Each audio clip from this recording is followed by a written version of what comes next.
wax naan fii gestion bi baaxul fii am na gis nañu fa lii fii gis nañu fa lii nan nga jàngatee c'est-à-dire situation boobu.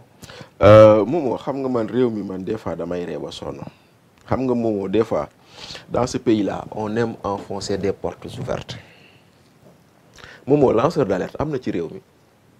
non ay activiste moo fi amoon. déedéet lanceur d'alerte laa la wax. yow l'OFNAC prévoit la dénonciation anonyme loolu du lanceur d'alerte. ah oui. boo demee OFNAC tey jii yow Bachir Fofana boo jàppee ni Momo Cissé lu mu def wala lu mu nekk di wax amul yoon sur le site de l'OFNAC il t'est permis de dénoncer cela OFNAC enquête ci.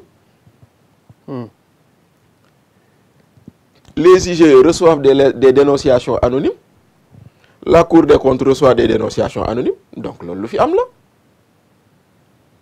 ah mais loi bu leen di protéger di leen. waaw d'accord non dénonciation anonyme am na la loi qui les protège le fait qu'on les mette en anonyme c'est les protéger parce que tey jii Cour des comptes du jóg dem ci enquête ci Bachir Fofana. ba ñëw ne la Momo moo tax ma enquête ci yow donc la personne est protégée. Les lanceurs d'alerte am na par contre dañoo war a tey ci lenn Momo. mooy ñii nga xam ne ils sont fonctionnaires c'est vrai que ci biir lettre président de la République bi mu ngi waxu la loi sur le code de la transparence code de transparence notamment en son article 7.3 affaire yooyu noonu. mais Momo xam nga sunu dëkk bii nii il y a des conflits de loi. des fois nga gis loi bu bees bu ñëw wax mbir moo xam ne bii nii une loi antérieure daf ko tere. xam nga tey jii nii ñu ngi laaj est-ce que dénonciation lanceur d'alerte yi affaire et cetera ak yooyu noonu. bu fekkente ne fonctionnaire gis na corruption et cetera dénoncer ko. mais man Momo je vais te lire l'article 14 du statut général des fonctionnaires. article 14 dafa ne indépendamment des règles instituées par le code pénal en matière de secret professionnel. Tout fonctionnaire est lié par l'obligation de discrétion professionnelle pour tout ce qui concerne les documents, les faits et informations dont il a connaissance dans l'exercice ou à l'occasion de l'exercice de ses fonctions. Après mu ne tout détournement, toute communication contraire au règlement des pièces ou documents de service à des tiers sont formellement interdits. En dehors de ces cas expressément prévus par la réglementation en vigueur, le fonctionnaire ne peut délier cette obligation de discrétion ou révéler l'interdiction édictée par l'alinéa précédent qu'avec l'autorisation du ministre dont il relève. kon dañ la naan bu ngeen gisee lu baaxul dénoncer leen ko mais boo ko defee ñu topp la parce que loi bi moo la ne yow waroo wax te amoo autorisation sa kilifa. kon lu président Diomaye bëgg ànd nañ ci bëgg nañ ko waaye nañ soppi yeneen loi boo ko soppiwul rek problème day am donc lu ñu tuddee lanceur d'alerte amoon na fi bu ñu leen bëggee protéger lu baax la yokk protection bi lu baax la mais nañu xoolaat yeneen loi yu nekk ci suuf yoo xam ne c'est ay loi la yoo xam ne dafa tënk les fonctionnaires li ma leen limal lii c'est l'article 14 du code général de la fonction publique c'est une loi qui date de 1961 encore une fois. muy benn ñaareel bi nga ñëw ci code pénal article 258 mu ne toute allégation ou imputation d'un fait qui porte atteinte à l'honneur à la considération de la personne ou d'un corps auquel le fait est imputé est une diffamation kon attention à ne pas créer des délateurs et d'ailleurs on a commencé à voir ça. Oui, le cas de la LONASE, le cas de l'AIBD. Mais arrête-toi sur le cas de la LONASE. LONASE, oui. Mais voilà quelqu'un qui est accusé et c'est les syndicalistes qui l'ont défendu. Ouais. Voilà un DG accusé de choses et ce sont les syndicalistes qui sortent un communiqué pour dire lu ngeen di wax amul. syndicat kay dafa tàmm di jàmmarloo. waaw ak DG. loolu akamaa jaaxal. kon nag loolu bu amee xam nga lan lay tekki. Oui. Ou bien benn. c'est des syndicalistes yoo xam ne ils sont à la solde du DG ou bien lu ñu gis la ñu wax te man njort naa ni lu ñu gis la ñu wax. ok Momo DG boobu dafa ñëw fekk LONASE def résultat net 3 milliards. oui mu yóbbu ko les résultats net 12 milliards.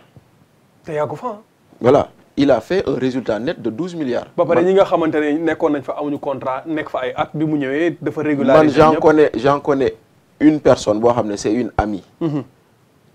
mu ngi liggéey dans une agence je vais pas citer de nom man ba ma xamee xam ni man ñi fa nekkoon DG xam naa leen topp na ma ñaari at pour mu am contrat.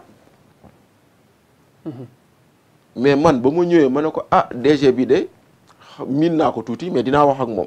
oui mais balaa may wax ak moom ma woo mu ne ma nous tous les prestataires yu fi nekkoon ñenn ñi 10 ans 20 ans ñu ngi fi nekk di am ay contrat de prestataire ñun ñëpp recruter nañ ñu kon nag voilà maintenant nag kon attention à ne pas créer des délateurs parce que da ngay xool Bachir Fofana neexu la sol na costume boo xam ne neexu la nga ne daf ko sàcc nga dem wootee et cetera donc sa costume bi daa rafet nag de war nañ laa auditer man Colobane laay dem waaw man damay dem Colobane yow xam man ak chemise bi xam nga man Colobane laay dem jënd chemise costume fëgg jaay ñëw fóot bu ma naree sol chemise bu ma naree sol chemise Babacar Sène mooy sama tailleur moo yor borom Añaaja couture mu ngi nekk Scature Bam moo may ñawal samay chemise moo may ñawal yëre olof chemise lépp benn tailleur la am. kon yow solo fii ngay def quoi. maanaam yow non c'est-à-dire que depuis 10 ans benn tailleur moo may ñawal Babacar Sène la tudd. même les chemises yi ngay. depuis 10 ans laa la wax lu ma sol Babacar Sène moom ko ñawal. benn tailleur la am mu ngi Scature Bam wetu CM bi ku mu neex na dem. c'est pas de la pub nag mais jël leen. mais en tout état de cause xoolal benn boobu laa am lu ma sol muy chemise muy yëre africain muy yëre olof lu ma sol benn boobu. et depuis 10 ans man xaaruma ñii ñëw pour faire de la promotion de l'expertise locale dama ko gëm depuis 2009 ba sama soxna nekkee Richard Toll di liggéey ba tey je ne mange pas autre chose que du riz de la vallée.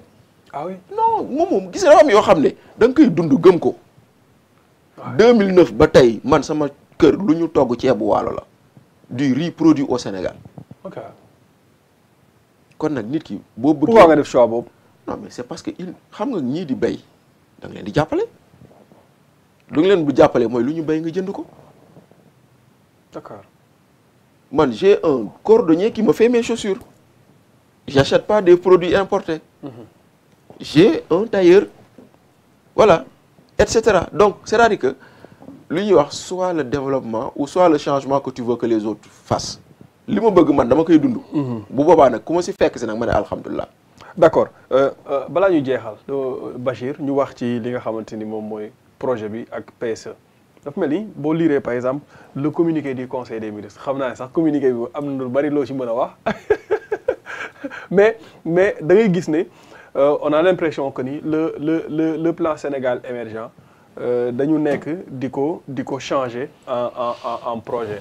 dégg naa sax ñu bari wax ne changement boobu noonu dañuy génne li nga xamante ni moom mooy le plan Sénégal émergent indi le projet PASTEF wala boog ñu changer tour bi génne plan Sénégal émergent bi indi turu projet pour mën a continuer li nga xamante ni moom moo fi am changement boobu noonu nan nga ko gisee. ak conseil des ministres bi aussi nga jeexale waale foofu. non xam nga d'abord je commence par le conseil des ministres nu mu tuddati. Conseil des ministres bi jàll. C'était un conseil des ministres de prise de contact.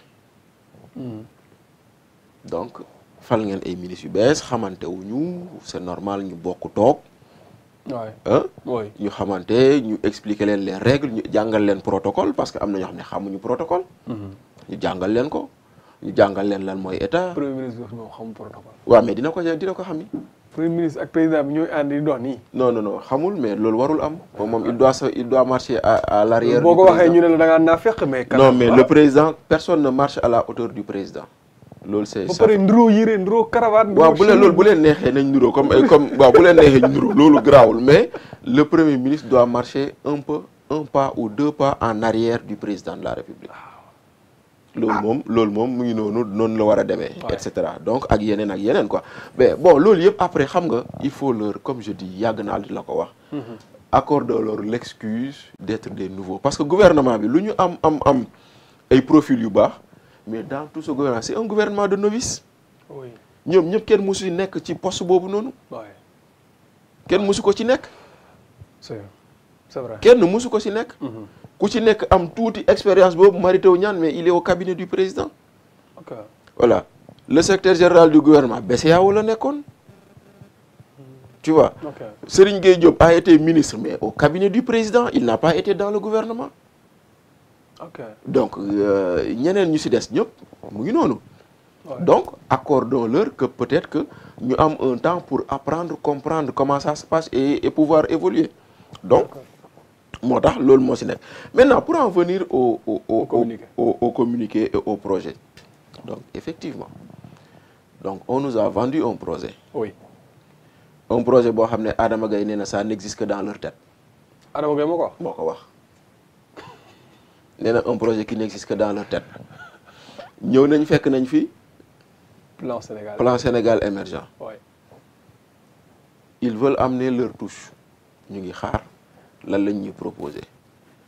Parce que boo xoolee yenn kii nu mu tuddati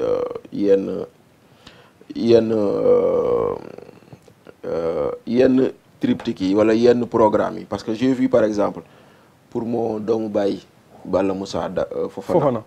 Ministre de l'urbanisme. Bon, muy wax naan dans sa passation de service, l'accès au logement, l'amélioration du cadre de vie, la planification urbaine, les bidonvilles, les espaces verts, la gestion des déchets sont parmi les défis à relever. Mais ñi fi jóge lii lañ doon def. Ok. Sénégal nu mu setee nii ak UCG devenu Sonaged kan moo ko fi def du nguur gi la ak Mass Thiam DG bu fi nekkoon. Oui. kon boo ñëwee si loolu ngay kii rek. La lutte contre les bidons. mooy li nga waxoon rek seen programme bi yàq de renforcer réaménager redynamiser. jeex na kon nag boo seetloo tour mooy changer. oui waaye contenu du changer. d'accord. tour dina changer. On va quitter le PSE pour le projet. Mais le contenu risque d'être le même. D'accord. Voilà. ndaxte man li ma la waxoon quand j'ai lu leur programme nee naa la j'ai vu 92 fois le verbe renforcer et augmenter. looy renforcer looy augmenter mooy loo fi fekk. Et on ne peut pas faire autrement aussi parce que état loolu la état c'est la continuité. D'accord. État c'est la continuité nañ kii maintenant après nag seen touche finale maintenant lenn mooy le défi ou le principal handicap de ce pouvoir xam nga mooy lan. Le temps. Le temps.